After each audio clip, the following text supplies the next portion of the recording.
Hello friends, તો આજે આપણે બનાવીશું ટામેટાના નાચોસ. તો ટામેટાના નાચોસ એકદમ ક્રિસ્પી બનીને તૈયાર થાય છે. તો તમે બાળકને પણ લંચ બોક્સમાં આપી શકો છો, સવારના નાસ્તામાં પણ ચા જોડે ખાઈ શકો છો.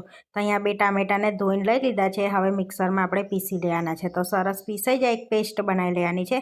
તો આ રીતની ગળણીમાં ગાળી લેવાનું છે, તો જે બિયાનો ભાગ હોય ને એ નીકળી જાય ગળણીમાં. હવે હળદર, મીઠું અને લાલ મરચું એડ કરીશું અને મિક્સ કરી લઈશું.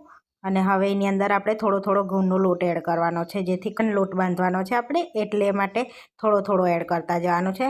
અને તમારે એની અંદર રવો એડ કરવો હોય તો રવો પણ એડ કરી શકાય છે. મેં અહીંયા સ્કીપ કરેલો છે. સરસ એવો કઠણ લોટ બાંધી લીધો છે. હવે થોડુંક તેલ નાખીને સરસ કેળવી લેવાનો છે. 10 મિનિટ રેસ્ટ આપવાનો છે, કેળવાઈ જાય એટલે.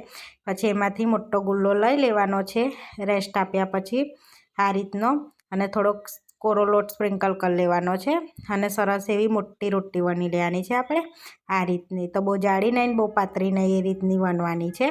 પછી ચોરસ શેપમાં આપણે કટ કરી લઈશું રોટલીને, આ રીતનો શેપ આપી દઈશું.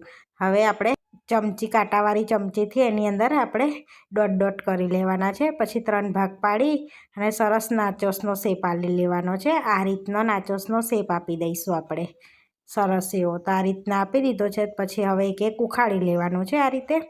પછી હવે ઉકળી જાય એટલે આપણે ગરમ તેલ અહીંયા આગળ કરી લીધું છે, તેની અંદર આપણે નાચોસ એડ કરી દેવાના છે.